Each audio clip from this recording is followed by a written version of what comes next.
Hola, ¿qué tal, amigas y amigos de América Latina y el mundo? Cumprimento para os meus amigos e amigas da América Latina e o mundo.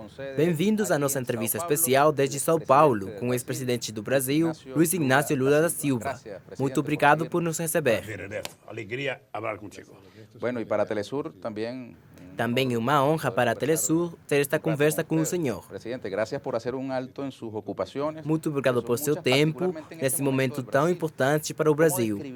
Como descreveria o senhor o momento que está passando a República Federativa do Brasil? Vivemos um momento muito delicado porque a nossa democracia foi ferida, eu diria quase que mortalmente. Ou seja, o Brasil tem uma democracia muito curta, ou seja, são 31 anos de democracia. Se você pegar como data a eleição do Sarney em 1985. E teria 28 anos de existência a nossa democracia se você pegar como parâmetro a aprovação da Constituição de 1988. Portanto, são 31 ou 28 anos. É muito pouco tempo de democracia e já sofremos um golpe.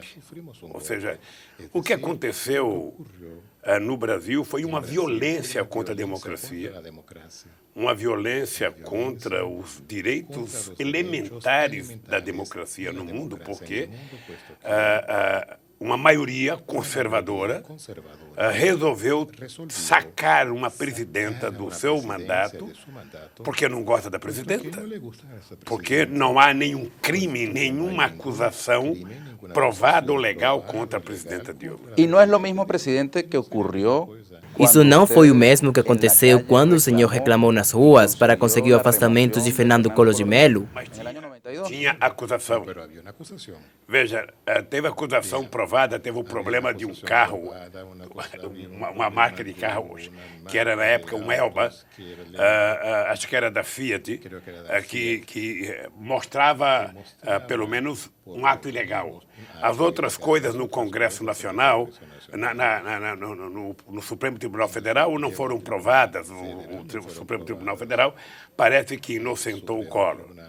Mas não é porque você cometeu um ato em 1992 que você é obrigado a repeti-lo equivocadamente ou em 2016. Né? A Dilma, ela provou e continua provando que não houve um ato, foi uma decisão eminentemente política do Congresso Nacional. Eminentemente política. Manda para o Senado aprova a admissibilidade. E o governo, que deveria ser um governo interino, começa a agir como se fosse um governo definitivo. Ou seja, ele começa a agir como se já tivesse sido votado o impeachment. O impeachment não foi votado ainda, vai ser discutido o mérito agora. E o novo governo já está mudando tudo como se ele já tivesse definitivamente no posto. Esse golpe quase mortal, como o senhor descreve, para a democracia brasileira, já recebeu a bênção dos Estados Unidos. O representante dos Estados Unidos na Organização dos Estados Americanos disse que os fatos se desenvolveram segundo a Constituição. Veja, eu espero, eu não vi manifestação do presidente Obama. Ele me parece que mais cuidadoso que o seu representante na OEA. Ele disse que vai esperar uma definição do Congresso Nacional, o que é correto. O que é correto é esperar a decisão do Senado da República. De qualquer forma, para os conservadores de grande parte do mundo, ou seja, eles não suportam uma candidatura progressista, uma candidatura de esquerda, uma candidatura de alguém que se preocupe em cuidar das pessoas mais pobres. Eu penso que o apoio internacional que a presidenta Dilma está tendo é muito grande. Não apenas apoio de partidos políticos, de intelectuais, de escritores, de governantes, do Parlamento Europeu, de várias correntes do Parlamento Europeu, mas um grande apoio da imprensa internacional. Grandes periódicos conservadores, ou seja, estão solidários a Dilma, dizendo que foi um golpe aqui no Brasil. Mas não ocorre o mesmo com a imprensa brasileira, que adota uma posição hostil a Dilma? Porque a imprensa brasileira tem responsabilidade com o golpe. E ela sabe disso. A imprensa brasileira sabe que ela tem responsabilidade com o golpe.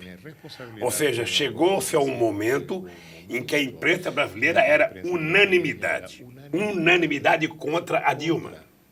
Unanimidade. Basta mirar Basta com assistir à televisão e ler os jornais. Era unanimidade. Agora a imprensa virou unanimidade favorável ao governo. Ou seja, numa demonstração inequívoca de que a imprensa jogou um papel muito importante para ajudar a derrubar a Dilma. Não acha que a imprensa internacional agiu da mesma maneira? A imprensa internacional, que fazia muita crítica à economia brasileira há alguns meses atrás, ao tratar da democracia, ela tem sido mais solidária à Dilma. Ela tem sido Guarda, Economist, os jornais do mundo inteiro, da América Latina, todos os jornais têm efetivamente demonstrado, sabe, de que foi um golpe. De que o que foi feito aqui foi um golpe político, não tem crime de responsabilidade e foi uma perseguição à presidenta Dilma. Isso já está universalizado. Presidente, nesses 180 dias, a presidenta Dilma a presidente Dilma não está no exercício pleno do cargo. Ela foi suspensa. Se ela não conseguiu demonstrar sua inocência enquanto estava no cargo, não acha que agora ela está numa posição mais fraca para reverter a decisão que o senhor considera política? A prova da inocência não depende do cargo. Depende de prova concreta, de material, de números, de documentos, ou seja, e não tem esse crime. Não tem esse crime.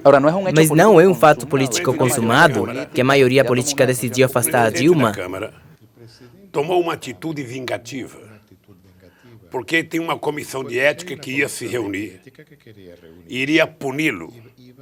E ele queria que a comissão de ética lhe desse uma punição branda, tranquila. E os 3 deputados do PT que estavam na comissão não aceitaram, votaram contra. E num gesto de vingança, ele colocou em discussão o impeachment da Dilma. Por pura vingança do comportamento dos deputados do PT. Pois bem, eles dizem que a Dilma manipulou o orçamento da União, o pressuposto, utilizando o dinheiro dos bancos públicos, o que não é verdade. O que a Dilma fez, qualquer governante fez no Brasil. Qualquer governante fez. Pois bem, então a Dilma pode, mesmo não tendo mandato, os advogados vão ter que mostrar. Eles é que têm que provar qual é a culpabilidade da Dilma. O que nós estamos esperando é que agora, apenas agora no Senado, é que vai votar o mérito. Por enquanto, a Câmara votou a admissibilidade para votar, para mandar para o Congresso, para o Senado. O Senado teve uma votação aprovando a admissibilidade. E agora é que os 81 senadores vão discutir o mérito. E é exatamente no mérito que nós temos que aprofundar a discussão, sabe, com fundamento político, fundamento econômico e fundamento jurídico. É possível que a discussão decorra na destituição da presidente Dilma do poder? Nós temos que fazer uma combinação. Se eu não acreditasse nisso, eu não faria política. Política, a gente faz porque a gente acredita sempre que é possível fazer algo mais do que já foi feito. E nós temos que ter um comportamento com relação a Dilma. Primeiro, uma forte ação de movimentação social. Ir para as ruas, movimentar a sociedade em favor da democracia e em favor ao Estado de Direito nesse país. E, em segundo lugar, você conversar com os senadores para provar o equívoco histórico que está sendo cometido. E veja que o novo governo está dando um golpe agora nos senadores, Por que está dando um golpe? Porque os senadores aprovaram apenas a admissibilidade. Ou seja, o presidente Temer é um presidente interino. A Dilma está afastada do cargo por até 180 dias, pode ser apenas 100 dias, pode ser 80 dias, pode ser 90 dias. Ela está afastada. Então ele tem que governar de forma interina esse período. Não, mas ele já tomou posse de verdade. A impressão que passa para a sociedade é que os senadores já votaram impeachment, que a Dilma não pode votar mais. Ora, a Dilma depende de 6 votos. 6 votos. Ela depende de mudar a cabeça de 6 senadores. Você percebe que não é uma missão impossível, né? Convencer 6 senadores. Quem convenceu 54 milhões de brasileiros a votar nela não terá muita dificuldade, se houver dedicação, para convencer 6 senadores. Ela precisa de 28 votos. Agora, esses 6 senadores vão ser convencidos por Lula, pelos movimentos sociais nas ruas ou pela sociedade internacional? Quem é que vai convencer os senadores? Quem convencerá esses senadores? Serão senadores? convencidos pela consciência deles. De ellos mismos. Eu acho que eles têm que ter consciência que eles não podem passar para a história como senadores que tiraram da presidência uma mulher que está sendo vítima de uma acusação e ela é inocente. Eles não podem. Eles não podem. Então, veja, a sociedade pode ajudar, os intelectuais podem ajudar, sabe? Eu posso ajudar, mas quem vai ajudar mesmo é a própria presidenta Dilma. Ela vai ter que sentar com cada senador e vai dizer o que ela vai fazer neste país se ela voltar à presidência. Porque não pode voltar para governar do jeito que a gente vinha governando. Presidente, esses senadores obedecem à consciência deles ou aos partidos ou a poderes fáticos no Brasil? O que menos obedece aos partidos. Eu acho que alguns obedecerão à consciência. Porque, às vezes, mesmo que um senador seja conservador, ele tem compromissos éticos com a sua história, com a sua vida, com a sua tradição. Não é todo conservador que é um bandido, não é todo conservador que é um cidadão que não se respeita. Eu acho que tem muita gente digna. Tem muita gente que votou contra a Dilma porque em algum momento a Dilma não os tratou bem, não os recebeu bem. Ou seja, eu acho que é possível convencer os senadores. Eu mesmo me disponho a conversar com alguns companheiros, sabe? E acho que tem muita gente capaz de mudar de posição, inclusive alguns já arrependido com o que o Temer está fazendo na presidência. Fíjese uma das coisas que está sendo Temer. Olhe o que o Temer já fez. Ele apontou José Serra como chanceler, E este novo canciller que já começou com uma mudança na política exterior do Brasil. Falou que a prioridade são as relações bilaterais com a América Latina, que não vai priorizar os blocos regionais. Falou da Argentina, dos Estados Unidos. É esse um jeito de se afastar da CELAC, da Unasul e do Mercosul? Veja, eles estão colocando em prática, eles estão colocando em prática o que eles sempre fizeram e sempre acreditaram. A elite brasileira sempre foi muito submissa aos Estados Unidos. A elite brasileira sempre achou que quanto mais submissa ela fosse aos Estados Unidos, à União Europeia, mais a União Europeia, mais os Estados Unidos iriam fazer as coisas para o Brasil, o que é um ledo engano. Eu tenho uma coisa que eu aprendi na minha vida, que é o seguinte: ninguém respeita quem não se respeita. Ninguém. O Brasil não tem que ficar subserviente aos Estados Unidos para merecer respeito. O Brasil tem que competir com os Estados Unidos. O Brasil tem que mostrar que quer ser igual aos Estados Unidos, que pode ser até melhor do que os Estados Unidos, que o Brasil quer competir com a Europa também. Sabe? Mas o Brasil tem que fazer política internacional levando em conta a geopolítica mundial, levando em conta as instituições multilaterais, levando em conta, sabe, que um país como Cabo Verde, pequeno, ou um país pequeno da América Central, como a Guiana, como o Suriname, tem que ser tratado com o mesmo respeito que for tratado nos Estados Unidos. O Brasil está voltando àquela ideia que o Chico Buarque falou no comício da Dilma. Ou seja, o Brasil está voltando a falar fino com os Estados Unidos e a falar grosso com a Bolívia. Nós fizemos o inverso nesse país.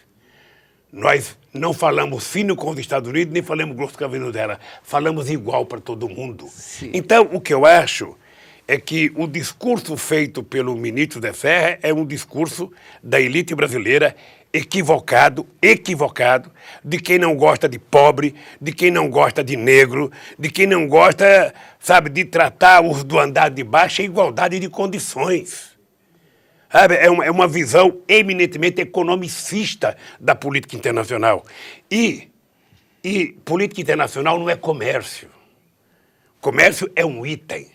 Mas política internacional é relação entre Estados, é política, é segurança, é meio ambiente, é tudo que eles nunca trataram. Com a élite brasileira. Com a elite brasileira novamente no poder, é possível voltar a falar do ALCA? O ALCA que o senhor derrotou com os Chávez e Kirchner? Eu acho difícil. Eu acho difícil porque eu penso que nós vivemos um momento excepcional na América Latina. Eu não acredito que nenhum país na América Latina tenha vivido o momento que nós vivemos nesses últimos 10 anos. Teve problema nos últimos 2 anos por conta da crise internacional. Mas Brasil e Argentina chegamos até 49 bilhões, sabe, no fluxo de comércio. Brasil e Venezuela, que a elite brasileira tem um preconceito enorme contra a Venezuela e contra o Chávez, tem um fluxo comercial igual ou maior do que Brasil e Itália. As pessoas têm que se dar conta, sabe, do significado para a segurança, para a paz que nós representamos aqui. Este continente nunca viveu o momento de paz que nós vivemos nesses últimos 14 anos. De confiança entre os dirigentes, sabe? E eles vão fazer o quê? Eles vão virar as costas outra vez, como sempre fizeram, virar as costas para a América do Sul, não enxergar a África, não querem nem enxergar os BRICS. Me parece que eles não têm tamanho da importância do BRICS, o que significa, sabe, China, Índia, Brasil, África do Sul e Rússia. Parece que eles não têm tamanho do que significa. É metade da população mundial. Ou seja, eu penso que ele deve ter feito um discurso pensando em agradar algumas pessoas que estavam no plenário. Outra medida que ha tomado. Outra das medidas do governo interino de Temer foi revogar a portaria assinada pela presidente Dilma para construir moradias. O programa Minha Casa Minha Vida. Sim, é o mais importante programa de construção de habitação que o Brasil já teve. Aliás, foi o Minha Casa Minha Vida que me fez conversar com o Chaves sobre o programa de vivendas que o Chaves fez. Que é a grande missão Vivienda Venezuela. Sim, foi baseado, inclusive a Maria Fernanda, que era presidenta da Caixa Econômica, ela passou 6 meses na Venezuela discutindo com o governo da Venezuela para fazer aquele programa de habitação que foi um sucesso na Venezuela. Eu acho que houve um equívoco do governo Temer. Acho, porque aquilo era um compromisso do ministro Kassab, que hoje é ministro do Temer, que era ministro da Cidade. Ou seja, portanto, eu acho que o presidente Temer, em algum momento, vai rever essa posição, porque é um movimento muito forte e a construção de vivenda faz parte, sabe, de um processo de recuperação da economia brasileira, inclusive de investimento na construção civil. E o que ele vetou foi um decreto importante que permite que as entidades da sociedade civil possam construir suas próprias vivendas. É uma coisa extraordinária. Eu não sei se o presidente Temer tinha conhecimento ou não, mas eu acho que foi um equívoco histórico e eles pagarão um preço. Se vê você, presidente, o senhor se vê como candidato presidencial? Não, eu não gostaria de me ver como candidato. Eu, sinceramente, eu já tenho 70 anos de idade. Eu estou com a minha saúde hoje melhor do que quando eu tinha 50 anos. Estou me cuidando bem.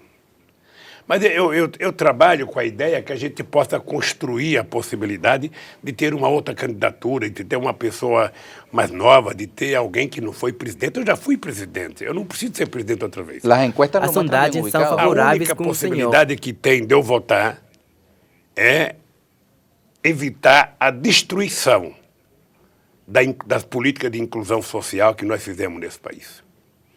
Porque é difícil os adversários reconhecer os méritos dos outros. Mas eu queria te lembrar uma coisa.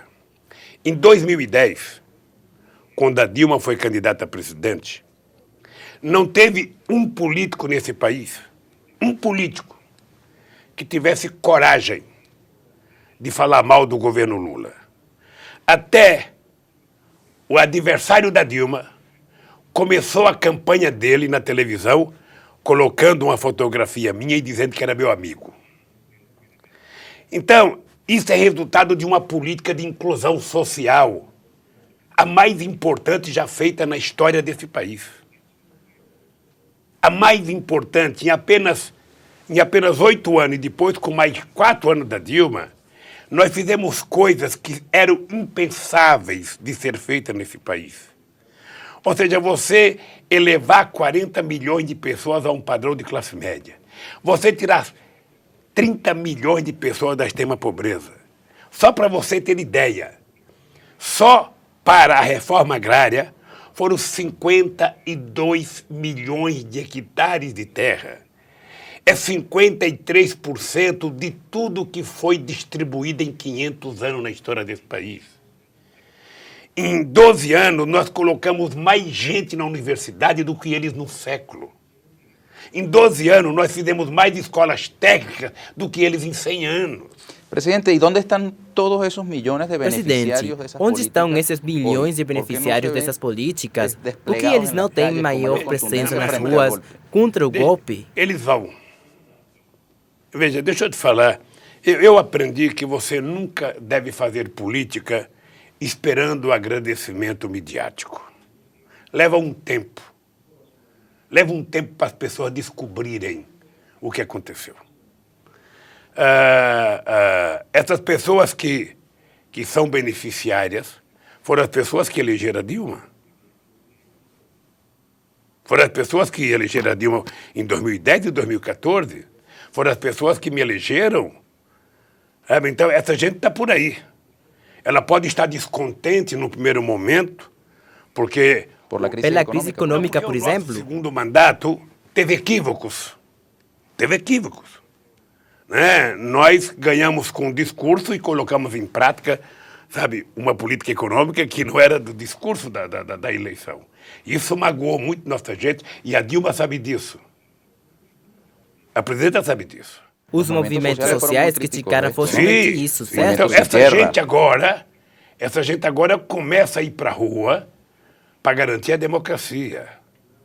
Essa gente está magoada com o nosso governo, mas não aceita o Temer. Essa gente, ela quer que seja respeitado o voto que eles deram em 2014. Eles querem que a Dilma melhore, mas eles não querem um golpista. Eles não querem um usurpador. E é isso, no fundo, que está levando muita gente para a rua. Em que medida... Quanto à questão da corrupção afetou esse processo? Eu acho que afetou. Afeta em qualquer parte do mundo. O tema da corrupção afeta em qualquer parte do mundo. E se você pegar a história da humanidade, em vários momentos históricos, o tema da corrupção afeta. E o PT é vítima de uma coisa fantástica. Tudo o que está acontecendo neste país, tudo, é por obra do PT. Foi o PT que criou os mais importantes mecanismos de fiscalização do Estado. Foi o PT que mais fortaleceu a Polícia Federal, inclusive investindo na inteligência. Foi o PT o único partido que escolhe o procurador-geral, que é indicado pelos próprios procuradores. Não escolhe ninguém de fora da cooperativa. Foi o PT que criou a mais importante controladoria, ou seja, a gente controla cada ministério. E é esse Ministério da Controladoria que faz as denúncias das coisas irregulares para o Tribunal de Contas. É o PT que criou o portal da transparência. É o PT que criou a lei do acesso à informação. Você pode ter acesso a qualquer informação do Palácio. Isso é orgulho do PT. Agora, se dentro do PT alguém cometeu erro, alguém fez alguma coisa indevida, essa pessoa tem que pagar. O Brasil precisa de instituições fortes. Eu acho que o Ministério Público tem que ser forte, o Poder Judiciário tem que ser forte, a Polícia Federal tem que ser forte, mas toda instituição forte tem que ser justa. Tem que ter muita responsabilidade para não cometer nenhum equívoco. E eu estou dizendo há mais de um ano, o PT está sendo criminalizado. A gente que quer colocar o PT, sabe, na clandestinidade, vamos dizer assim. Tá? E eu estou tranquilo porque esse é um processo que você pode ferir alguém, você pode cometer equívoco com alguém, mas eu só espero que depois de passar tudo isso, o Brasil saia mais forte, o Brasil saia menos corrupto e o Brasil puna quem tiver que punir e inocente quem tiver que inocentar. Fíjese que en la prensa brasileña reseñan a imprensa fala da condena de uma pessoa próxima ao senhor, José Dirceu, e eles depois relacionam Dirceu com o senhor. Algo assim como todo apunta também hacia Lula. Parece que tem pessoas que querem Lula não só fora do governo, mas também fora do jogo, quer dizer, na cadeia. Há muita gente, já há 2 anos, que se habla que tudo isso está acontecendo porque quer evitar que Lula não possa ser candidato em 2018. Há muita gente que diz... Eu estou muito tranquilo porque não só eu tenho consciência do que eu fiz nesse país, como eu tenho consciência, sabe, que se for necessário eu serei candidato em 2018. Agora, eu... Como cidadão brasileiro, como alguém que já foi presidente, já foi deputado, eu só espero que as instituições fortaleçam, funcionem corretamente, bastante fortalecida, porque somente as instituições fortes é que podem garantir a democracia nesse país. Né? E eu não estou acima da lei. Não estou. Se eu cometi um erro, pagarei pelo erro. Agora, é preciso alguém dizer qual o erro que eu cometi. Mire, presidente, já estamos terminando. Lamentavelmente, podemos estar largamente a entrevista chegou ao fim, lamentavelmente, porque gostaria de continuar a conversa. Mas qual é a sua avaliação da América Latina, da Venezuela? A direita do continente está encorajada com o que ocorreu na Argentina, no Brasil, e agora apontam para o Maduro. Como vê você? Olha, eu penso que nós temos que ter consciência do seguinte. A esquerda, ela governou a América Latina por 10 a 12 anos. E eu acho que a cada período você tem que fazer um processo de reciclagem, modernização das suas atitudes, descobrir novos sonhos, novas utopias, para que a sociedade esteja sempre, sabe, na expectativa de que o mundo melhor é possível, de que algo novo vai acontecer, de que vai melhorar a vida dele, de que vai, sabe? Esse é o sonho da sociedade. Se nós, governantes, não dermos resposta a isso, porque quando a gente conquista, sabe, um diploma universitário, eles não vão ficar agradecendo o tempo inteiro. Depois do diploma universitário, eles querem um bom emprego. Depois eles querem um bom salário. Depois eles querem um bom programa de saúde pública. São aspirações crescentes. É lógico. Essa é a coisa maravilhosa da humanidade. É que ela está sempre na busca de conquistar alguma coisa nova.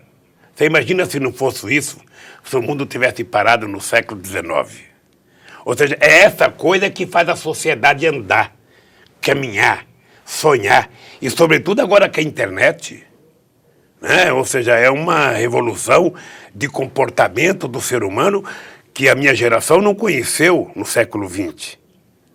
Então, eu penso que todos nós que somos de esquerda, todos nós que somos socialistas, todos nós que trabalhamos para uma política forte de inclusão social, temos que ter consciência que nós precisamos inovar cada vez mais. É preciso tomar cuidado com o discurso. É preciso, ao falarmos alguma coisa, despertar na cabeça de um jovem um sonho, uma utopia, algo melhor do que ele tem. Sabe? Se nós formos capazes disso, eu acho que a esquerda vai se renovar e ela vai governar a América Latina ainda há muito tempo. Terminemos, presidente, com mensaje suyo. Para terminar, presidente, mande uma mensagem ao público da Telesul. A Telesul foi um dos grandes sonhos do Chaves, foi impulsionada por ele. Convidou o Brasil e outros países da América Latina a fazer parte de uma televisão alternativa perante a mídia internacional. Olha, Ernesto, eu sinceramente gostaria de parabenizar a Telesur, os seus dirigentes, os seus funcionários, os seus repórteres, os seus comentaristas, porque eu tenho consciência do papel importante que a Telesur joga para a América Latina e o mundo. Né? Um tempo desse eu estava em Paris e eu queria saber de notícias da América Latina e fico rodando o canal de televisão, rodando. Aonde é que a gente encontra informação da América Latina? Na Telesur. Em vários outros países do mundo, na Europa, você encontra e começa a conversar pela Telesur.